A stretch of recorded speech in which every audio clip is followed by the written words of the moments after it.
Swayam Prabha. Digital India. Educated India.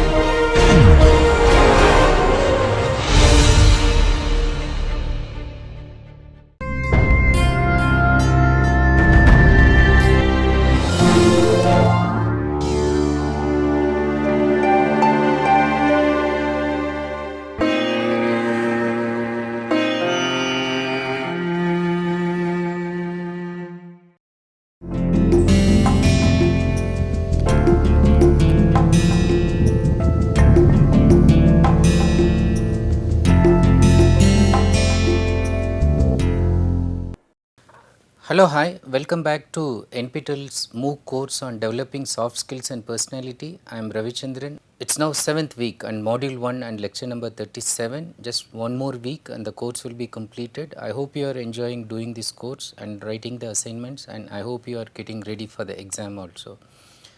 This module is going to take you to nonverbal communication as such, and I will be discussing about the importance. At the same time, I will be also introducing what is nonverbal communication to you. You have done 2 pre-thinking assessment activities in the previous 2 lectures in terms of nonverbal communication. And before I start my lecture for this module, I would like to give a quick recollection of whatever you learnt in the previous one.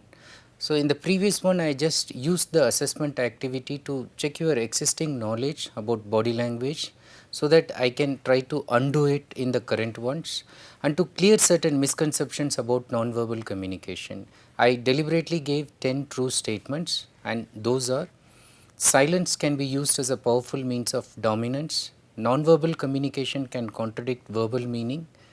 The third statement is nonverbal communication can be used as a substitute for verbal communication. 4. Some nonverbal signs are universal and commonly acceptable. 5. Gestures, which indicate similar verbal meaning, can differ nonverbally according to their cultural backgrounds. 6. The face is the most powerful channel of nonverbal communication. 7.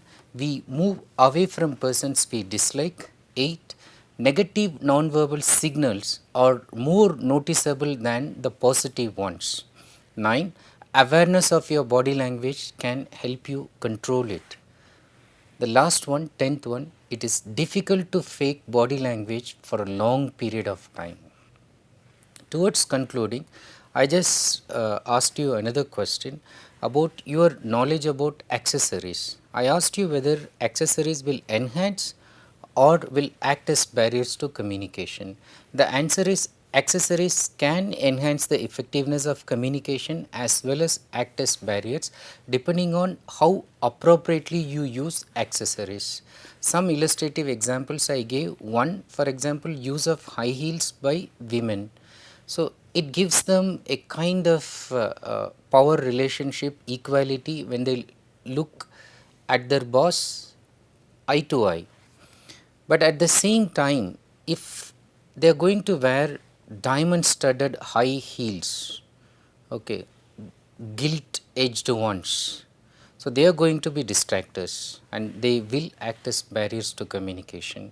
People will look at their high heels but not maintain eye contact, and their mind will be thinking about so many other things other than focusing on the message that you try to communicate.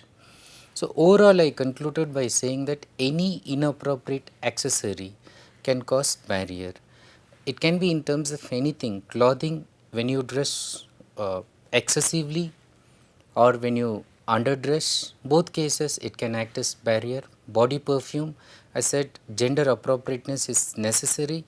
If you use something that the opposite gender uses, it actually raises eyebrows. People just look at you, they question your own credibility, they want to know who you are, what kind of person you are, it puzzles them. Watch again can be worn but not a very distractive one. Earrings, makeup, even dyeing of hair, it's just to do some background work, but it's not just to do a very glaring multicolor hair dye that everybody looks at you, etc. Now, keeping this preliminary assessment in mind, So wherever your ranking is, let us now go further into the aspects of nonverbal communication, and uh, let us try to understand what is nonverbal communication.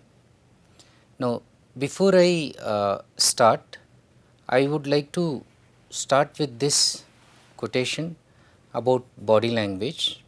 It's from a very famous writer, Ralph Waldo Emerson, and look at the quote which actually tries to foreground the importance of body language. He says, what you do, that is, what you do, what you perform in terms of your behavior, he says, speak so loud that I cannot hear what you say. So he says, I can see your body language so glaringly that I don't even hear your words. So your verbal communication is so less predominating than your non-verbal communication. That's what he tries to tell you. So keep this in mind. Now, what is non-verbal communication? Now, simply speaking, non-verbal communication is communication without words.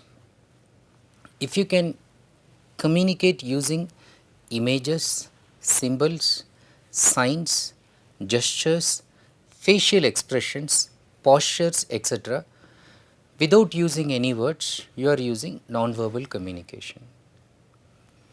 A smile, for example, or a frown can communicate and convey message without words.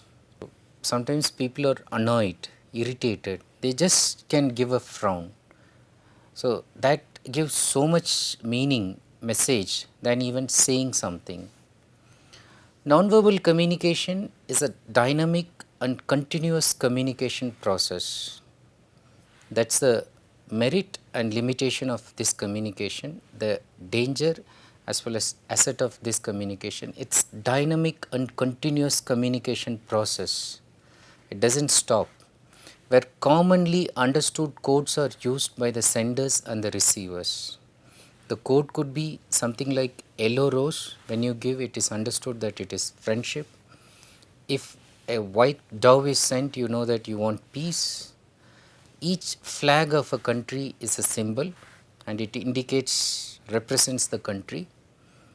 Even people understand that the way gardens are made in a country, so they also represent the country. And then the language that is used to people who cannot hear, who cannot see, who have other abilities. So then we use to communicate with them without using words. So these are aspects of non-verbal communication. But the most interesting fact about this is something that is to do with communication in general, and it's a very startling, surprising factor that you will not believe to hear if I say in communication 93% has to do with body language, that is non-verbal communication, and it's only 7% ought to do with the verbal part, that is literally to do with words. Let me explain how. It's actually propounded by a very famous theorist, Albert Mehrabian, who started initiating his discoveries and then studies on this non-verbal communication in his book Silent Message. And he gave this startling finding about non-verbal communication. He said that most communication is non-verbal. And look at the picturization I have done. The yellow part that is there, 55% completely is non-verbal.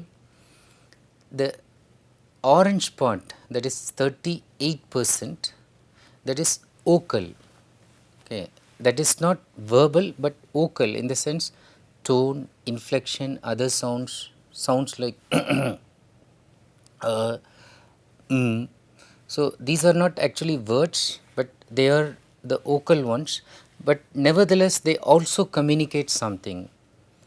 Somebody frequently says so indicates that he or she may be nervous while talking. So those things communicate, convey more than the 7% words which are used in a communication. To put it in another manner, it's not like, don't even take it literally that 7% words are actually used. You of course use lot of words, but the point made is only 7% of the words that you make use of will have an impact in the audience mind. The remaining part, that 93 part, the impact or the message that is received is actually using the non-verbal part. So, that is how you should understand this calculation about verbal and non-verbal in terms of communication. Now, you may ask me the question, so why do we study non-verbal communication? So, is it not enough that I speak, and then should I also know about my body language? Yes, of course. The importance of non-verbal messages is very clear, and then it's very significant to know that, because non-verbal messages actually communicate emotions. When you use verbal message, you are always taking it from your mind. So, it's your brain that is thinking, your mouth that is speaking, and words are coming out. But in terms of non-verbal messages, it's not just the words which are coming out from the mouth, but in what tone is it coming out, what are your eyes doing, what are your facial expressions are communicating, what are your hands doing, what kind of posture do you maintain, what about eye contact. Now, all these things try to communicate the emotional setup that your entire body is involved at that moment of communication. It will tell the other person you are happy, you are cheerful, you are normal, or you are abnormal, you are feeling disturbed, you are unhappy, so you are frustrated. So, everything can go beyond the words that you try to communicate. So, that is the reason why it is important that you actually take note of this part, that emotions are getting communicated, carried away through non-verbal signals. The other interesting aspect of non-verbal communication is that non-verbal messages are harder to hide and consciously control. In the next lecture, we will try to identify the voluntary and involuntary dimensions. But at this stage, you understand that even if you want, so there are certain things you cannot hide from your face, from your body, and you cannot consciously control. You often make some unconscious non-verbal communication without your knowledge, which the other person, the audience, can take cues and understand what you are actually thinking or how you are feeling about what you are communicating. So, these messages which reveal you, they are more accurate indicators of how you feel. So, in communication, you can always stop the verbal. Okay, the moment you stop talking, the moment you remain silent and calm, so verbal communication has stopped, but never the non-verbal. So, you can never stop the non-verbal communication. So, that is the interesting fact about this. However, non-verbal communication is strongly related to verbal communication. You cannot separate, they are interdependent and they are a seamless blend if you want to use it effectively. So, Ekman and Friesen, they talked about the functions of non-verbal communication and they identified 5 basic functions. They said, repeat what is said verbally. So, in class you might have seen maths teacher saying 0 and then they try to show 0, or they will say 4 and then they will repeat again what they said verbally using the non-verbal. Okay. So, they will show it in hand or they make the gesture. Complement or clarify verbal meaning. So, for example, they say that this is the new equipment and it looks like this. Okay, they try to tell you verbally, but you are not able to understand. So, then they show a photograph, a picture. So, what is said to you? So, most of the objects which are described in class, whenever the teacher is trying to draw that, illustrate that using a picture, So the non-verbal is used to clarify verbal meaning or complement or add to it. The next interesting function of non-verbal communication is it can contradict verbal meaning. I say, I don't want to eat, I am not hungry. Okay. Usually the uh, Indian custom, South Asian custom generally says that when you go to somebody's house, you be as polite, and even if you are hungry, you don't show it. So it's customary that you say, even if you are hungry, that no, I am not hungry, I am really not hungry, please don't give me anything. So it's expected from the host that she tells you, no, please have it, please have one roti, please have some rice. So when the person says, so your words say that okay, I am not interested, but your eyes are looking at the items cooked.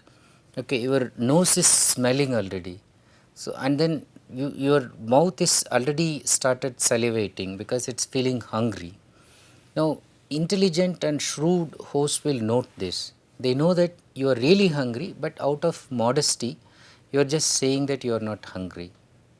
So even then when they serve you more, so they put more rice and you say no, it's okay, I don't need it.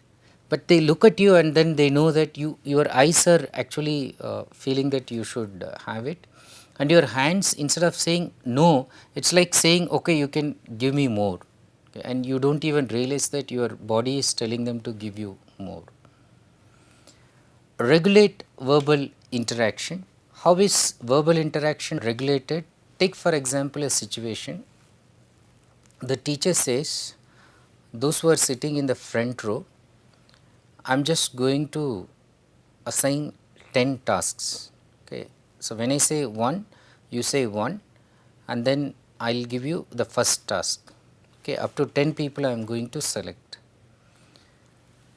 So the teacher says 1, and then the first person gets up and says 1, and then the teacher says 2, second person gets up and says 2, 3, 4. Now after saying 4 or 5, the teacher just stops and then just shows finger.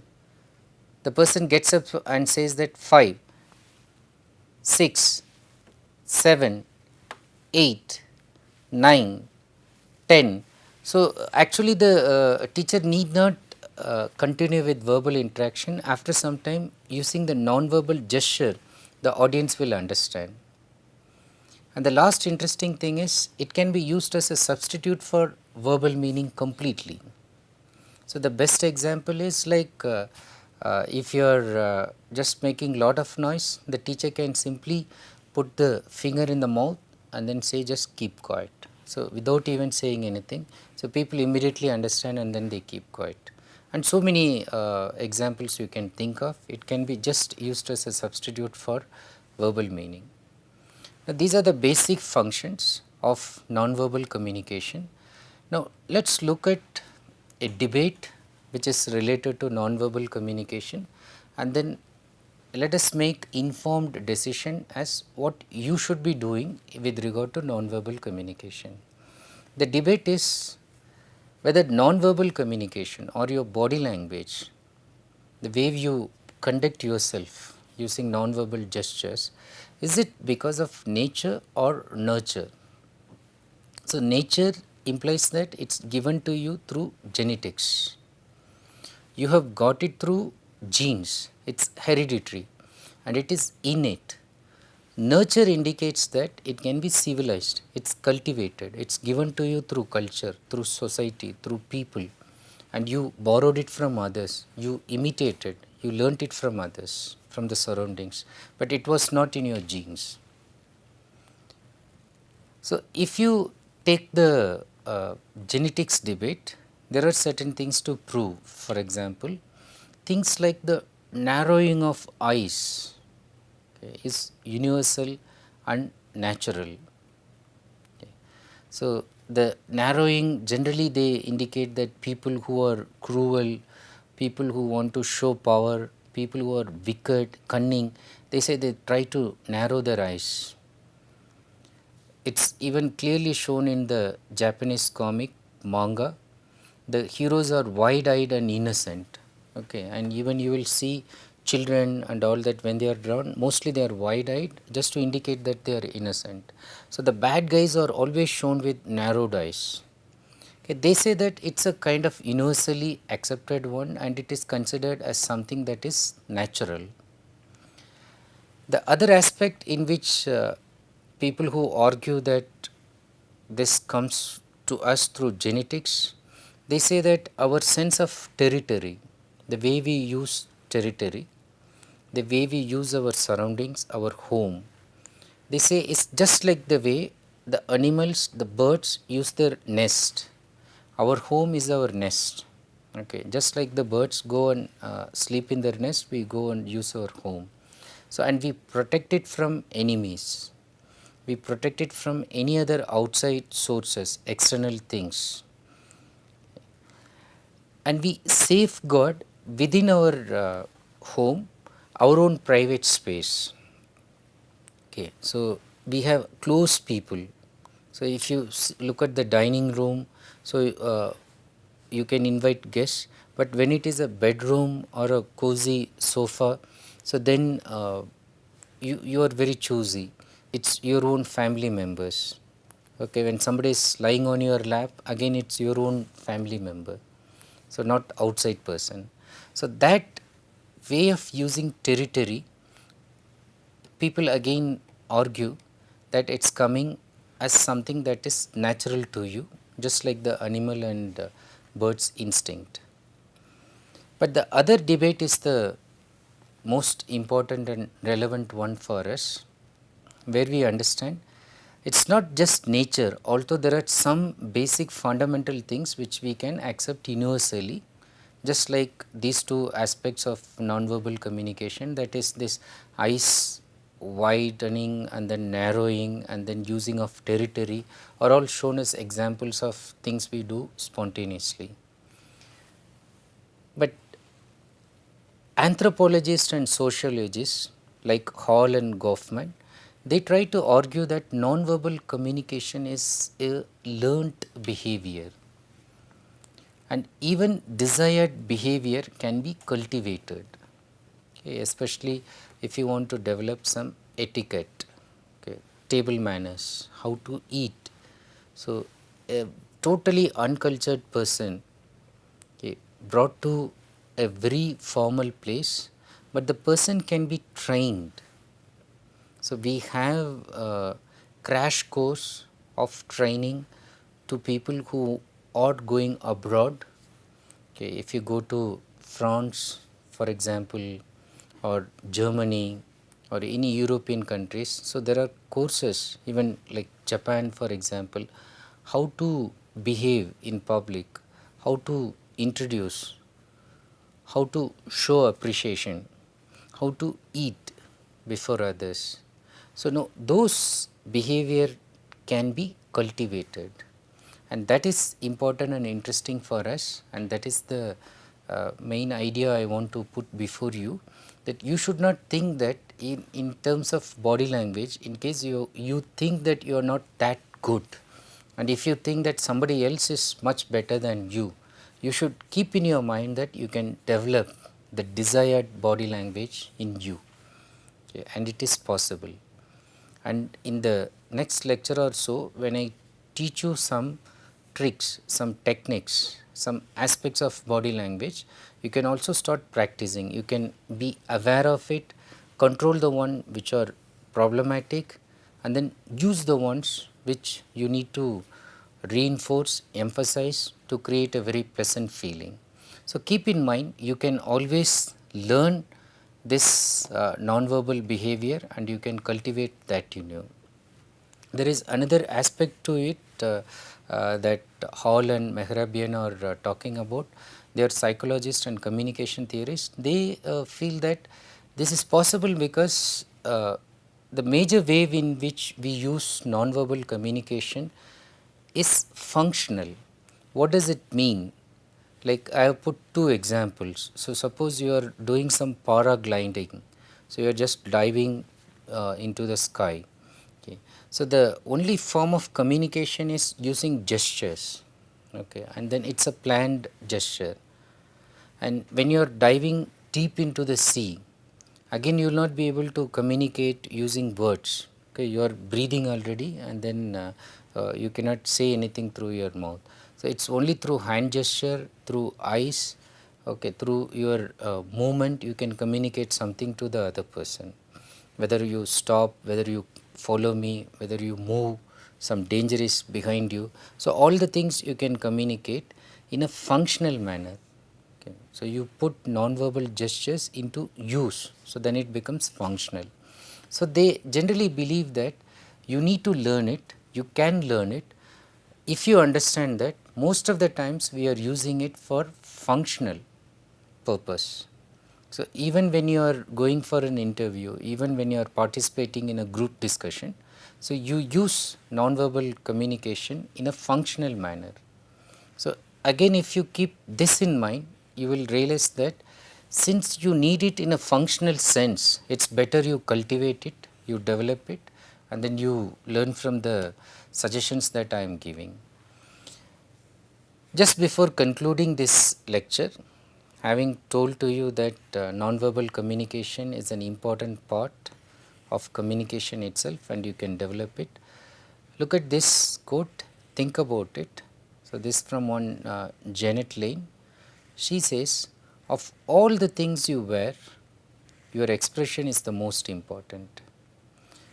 Remember in the previous lecture, I talked about accessories at the end.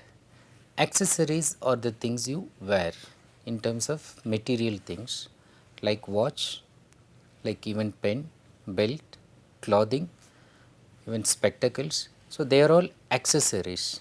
So we wear so many things. Even we wear helmet, okay, and even people today are very choosy about helmets, attractive helmets. Of all the things you wear, okay, whatever accessories that you wear, your expression is the most important, which means in the previous one I said accessories can also enhance the communication effectiveness, but what is said here is apart from the material accessories, the expressions that your face can give, that is the most important. You can smile, you can frown, you can give a mysterious look, you can give a satisfied look. So the other person understands more from your expression than from the things that you wear. Although the things that you wear in terms of material ones do indicate something, but your expression is the most important. So as they generally say, the most important expression is smile. So they say that because smile is something that increases your face value also. So keep smiling and thank you so much for watching this video. I'll get back to you in the next one. I'll continue with this aspect of non-verbal communication. Thank you.